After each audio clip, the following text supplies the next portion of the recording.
suriin na kung ilan talaga ang butikang pasaway. Ang resulta ay nakadidismaya. Sa bayan ng Santa Maria sa Bulacan, ilang butika raw ang pasaway at lumulusot sa batas. Dahil ang 20% diskwento na laan sana sa mga customer nilang senior citizen, hindi raw na ibibigay ng tama. Naku naman, pati ba naman sina lolo't lola nadadaya? Bumili po ako ng gamot ng tatay ko para sa high blood. Diyan po sa tapat ng ospital sa Santa Maria, kahit na meron po kayong reseta, senior citizens card, at saka yung authorization letter, 3 butika po talaga ang hindi nagbibigay.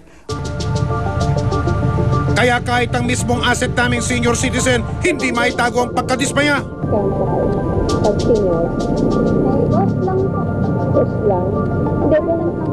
Importante sa amin yun, dahil lalo na sa amin, pag wala kang pera, malaking halaga na rin yung 20%. Lalo na sa mga gamot. Medyo may inis ka, kaya lang na magagawa. Ano mga gagawin mo, wala nga naman magriya ka doon.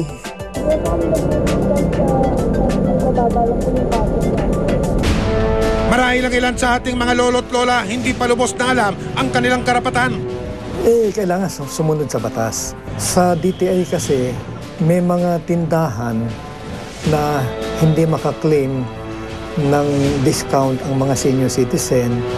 Isa nga yan, yung bang 100,000 capitalization and below ay hindi kasama sa discount. Siguro dapat mag-apply yung mga butika sa DTI o kaya sa ating pamahalaan ng exemption para mabawasan yung controversy. Marami raw talagang pasaway na negosyo pagdating sa pagbibigay ng diskwento at responsibilidad ng mga ahensya ng gobyerno tulad ng Department of Social Welfare and Development o DSWD, Office of Senior Citizen Affairs at ang Coalition of Associations of Senior Citizens in the Philippines na siguraduhin na ipatutupad ng maayos ang Expanded Senior Citizens Act.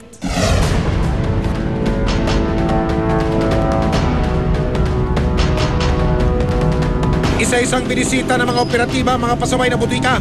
Unang target ng Parmasya Luciano na nakuhanan naming 2% lang ang ibinibigay na diskwento. Actually po, nahihira po kami magbigay ng 20% po talaga. Pwede po namin ibigay yan pag generics. Kaya po yan ibigay. Pero po pag mga multinational, ang hirap po talaga ibigay yung 20%. Kayo ay member. So if you are a member, I presume you are aware na yung June 29 to 7, representing visa, ay nag-file ng kaso. Are you aware na Pagkalugi, ito raw ang pangunahing dahilan ng mga butikang hindi nagbibigay ng karampatang diskwento sa mga senior citizen.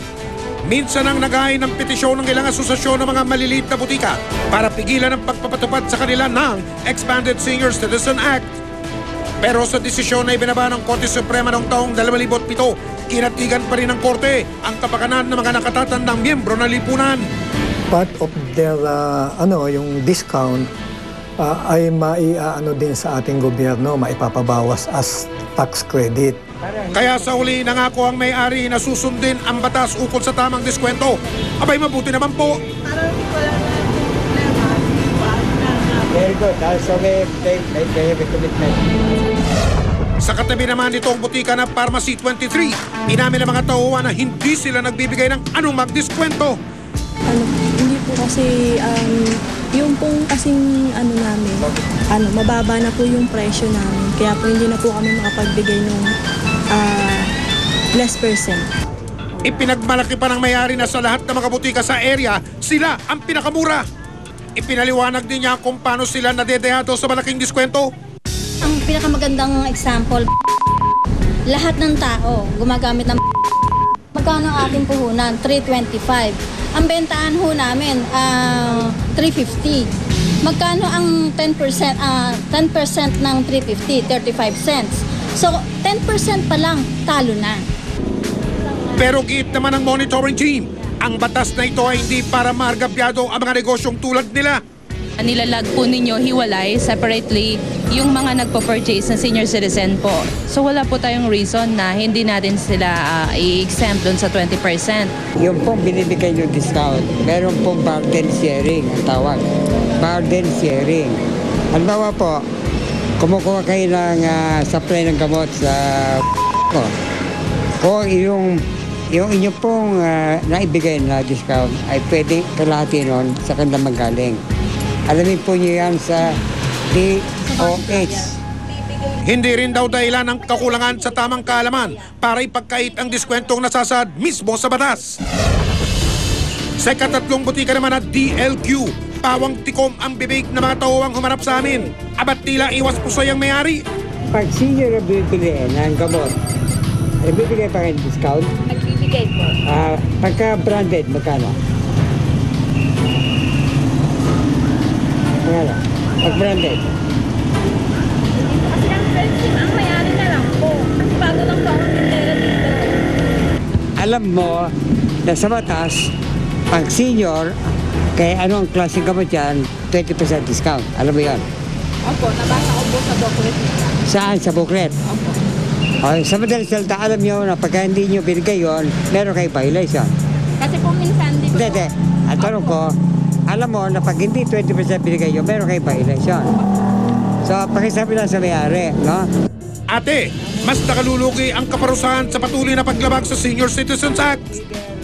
50,000 to 100,000 sa first offense and 6 months in jail.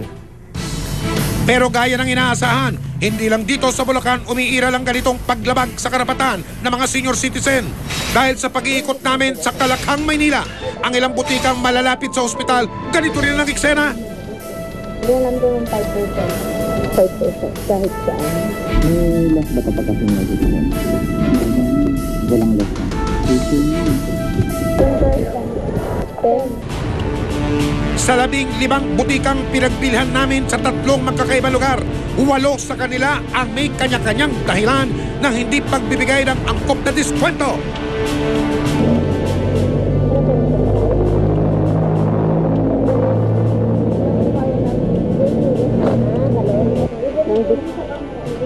Depende sa gamot.